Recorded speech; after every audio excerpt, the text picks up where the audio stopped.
മനാമയിലെ ജുഫൈറിൽ സ്ഥിതി ചെയ്യുന്ന അമേരിക്കയുടെ 5ാം കപ്പൽപ്പടയുടെ ആസ്ഥാനത്തിന് നേർക്കാണ് ഇറാന്റെ മിസൈൽ ഡ്രോൺ ആക്രമണമുണ്ടായത്. ആക്രമണത്തിൽ 21 അമേരിക്കൻ സൈനികർ കൊല്ലപ്പെട്ടുവെന്ന് ടെഹ്റാൻ ടൈംസ്, ഇറാന്റെ ഔദ്യോഗിക മാധ്യമം തന്നെ റിപ്പോർട്ട് ചെയ്തു.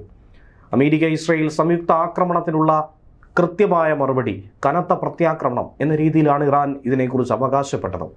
ആക്രമണത്തിൽ 5ാം കപ്പൽപ്പടയുടെ ആസ്ഥാനത്തെ റഡാർ സംവിധാനങ്ങളെ ഭേദിക്കാൻ തങ്ങൾക്ക് കഴിഞ്ഞു. അവിടെയുണ്ടായിരുന്ന കെട്ടിടങ്ങൾ, അവരുടെ സാറ്റലൈറ്റ് കമ്മ്യൂണിക്കേഷൻ ടെർമിനലുകൾ എന്നിവയൊക്കെ തന്നെ തച്ചു തകർത്തുവെന്നാണ് ഇറാൻ വ്യക്തമാക്കുന്നത്. പക്ഷേ അമേരിക്ക ഇതിനെ പൂർണ്ണമായും നിഷേധിക്കുന്നു.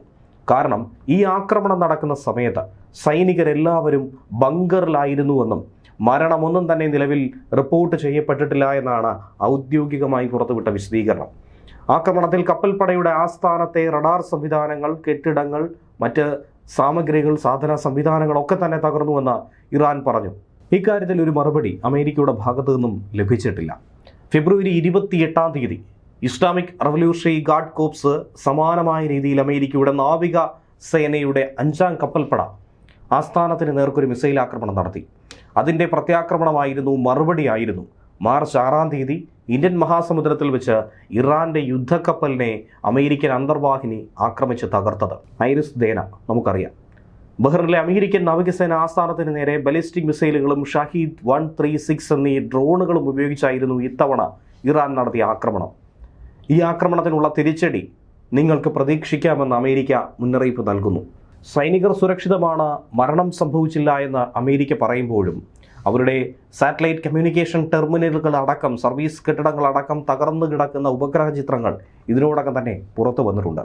ഇരു രാജ്യങ്ങളും തമ്മിൽ കടുത്ത നാവിക വ്യോമ യുദ്ധം ഇനി വരും ദിവസങ്ങളിൽ നമുക്ക് കാണാമെന്ന് തന്നെയാണ് ഇതിലൂടെ മനസ്സിലാക്കേണ്ടത്. ഇറാന്റെ അത്യാധുനിക യുദ്ധക്കപ്പലായിട്ടുള്ള ഐറിസ് ദേനയിലേക്ക് അമേരിക്കൻ അന്തർവാഹിനി ടോർപിഡോ ഉപയോഗിച്ച് തകർത്തതിന് പിന്നാലെ തന്നെ വ്യക്തമായ സന്ദേശം പുറത്തു വന്നു കഴിഞ്ഞു. 2ാം ലോക മഹായുദ്ധത്തിന് ശേഷം ഇതാദ്യമായിട്ടാണ് ഒരു അമേരിക്കൻ സബ്മറൈൻ അന്തർവാഹിനി ശത്രു രാജ്യത്തിൻ്റെ കപ്പൽ ടോർപിഡോ ഉപയോഗിച്ച് തകർക്കുന്നത്. ഇതിന് പിറകെയാണ് ഇപ്പോൾ മനാമയിൽ പിന്നെയും ശക്തമായ ആക്രമണമുണ്ട് എന്നുള്ളത് മനസ്സിലാക്കാൻ കഴിയുന്നത്. എന്തിനാണ് ഇറാൻ 5ാം കപ്പൽപ്പടയെ ലക്ഷ്യം വയ്ക്കുന്നത്? നിലവിലുള്ളതിൽ വെച്ച് അമേരിക്കയെ ഏറ്റവും അധികം വേദനിപ്പിക്കാൻ കഴിയുന്ന, അമേരിക്കയ്ക്ക് മുറിവുണ്ടാക്കാൻ കഴിയുന്ന ഒരാക്രമണം തന്നെയായിരിക്കും 5ാം കപ്പൽപ്പടയെ തകർക്കുക എന്നുള്ളത്. അറബിക്കടൽ, ചെങ്കടൽ, പേർഷ്യൻ ഗൾഫ് എന്നിവിടങ്ങളിൽ അമേരിക്കൻ സൈനിക നീക്കങ്ങളുടെ നിയന്ത്രണ കേന്ദ്രം കൂടിയാണ് ബഹ്റിനിലെ ഈ ആസ്ഥാനം, 5ാം കപ്പൽപ്പടയുടെ ആസ്ഥാന മേഖല.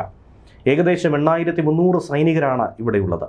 ആഗോള എണ്ണ വ്യാപാരത്തിൻ്റെ ഏറ്റവും പ്രധാന കേന്ദ്രമായിട്ടുള്ള സ്ട്രെയ്റ്റ് ഓഫ് ഹോർമുസ് കടലിടുക്കിൻ്റെ സംരക്ഷണ ചുമതല അടക്കം ഈ കപ്പൽപ്പടയ്ക്ക് മുന്നിലുണ്ട്. യുദ്ധം മുറുകിയതോടെ ഹോർമുസ് കടലിടുക്ക് ഇറാൻ ഭാഗികമായി അടച്ചു. അതിലൂടെ കടന്നുപോകുന്ന കപ്പലുകൾക്ക് സുരക്ഷ നൽകില്ല എന്ന് ഇറാൻ മുന്നറിയിപ്പ് നൽകി, വെടിവെച്ചിടുമെന്ന ഭീഷണിയും. ഇതിനിടയിൽ ഹോർമുസിൽ സുരക്ഷ ഒരുക്കാമെന്ന് അമേരിക്കയുടെ വാഗ്ദാനം. ആഗോള എണ്ണ വിപണിയിൽ തന്നെ വലിയ പ്രതിസന്ധിയാണ് ഇതേ തുടർന്നിപ്പോൾ സൃഷ്ടിക്കപ്പെട്ടിരിക്കുന്നത്. കപ്പലുകൾക്ക് സുരക്ഷ ഒരുക്കാൻ അമേരിക്കൻ നേവി സീലുകൾ അകമ്പടി സേവിക്കുമെന്ന് കഴിഞ്ഞ ദിവസം ട്രംപ് പ്രഖ്യാപിച്ചത് ഈ ഒരു സാഹചര്യത്തിൽ കൂടിയാണ്. അതുകൊണ്ട് തന്നെയാണ് 5ാം കപ്പൽപ്പട തകർക്കുക എന്നുള്ളത് ഇറാനെ സംബന്ധിച്ച് ഒരു അഭിമാന വിഷയമായി തന്നെ നിലനിൽക്കുന്നത്. അതേസമയം സൗദി അറേബ്യയുടെ തലസ്ഥാനമായിട്ടുള്ള റിയാദിലെ നയതന്ത്ര മേഖലയെയും എണ്ണപ്പാടങ്ങളെയും ലക്ഷ്യമിട്ടുകൊണ്ട് 33ഓളം ഡ്രോണുകളാണ് പറന്നെത്തിയത്. പ്രതിരോധ സേന കൃത്യമായി തന്നെ ഇന്റർസെപ്റ്റ് ചെയ്ത് വെടിവെച്ചിട്ടു എന്നാണ് മനസ്സിലാക്കാൻ കഴിയുന്നത്. നിലവിൽ ആളപായമോ നാശനഷ്ടങ്ങളോ ഒന്നും തന്നെ ഇല്ലാതെ ഈ ആക്രമണ ശ്രമത്തെ വിജയകരമായി തകർത്തുവെന്നാണ് പ്രതിരോധ മന്ത്രാലയം പറയുന്നത്. റിയാദിലെ ഡിപ്ലോമാറ്റിക് ക്വാർട്ടർ ലക്ഷ്യമിട്ട് വന്ന ഡ്രോൺ തകർത്തെറിഞ്ഞുവെന്ന് പ്രതിരോധ മന്ത്രാലയ വക്താവ് ബ്രിഗേഡിയർ ജനറൽ തുർക്കി അൽ മാലിക് അറിയിച്ചു. ആക്രമണ ശ്രമത്തിൽ ആളപായം, നാശനഷ്ടങ്ങളൊന്നും തന്നെ റിപ്പോർട്ട് ചെയ്യപ്പെട്ടിട്ടില്ല. റിയാദിന്റെ കിഴക്കൻ മേഖലയിൽ നിന്നും 18 ഡ്രോണുകളും വ്യോമാതിർത്തിക്കുള്ളിൽ കടന്ന 8 ഡ്രോണുകളുമാണ് തകർത്തത്.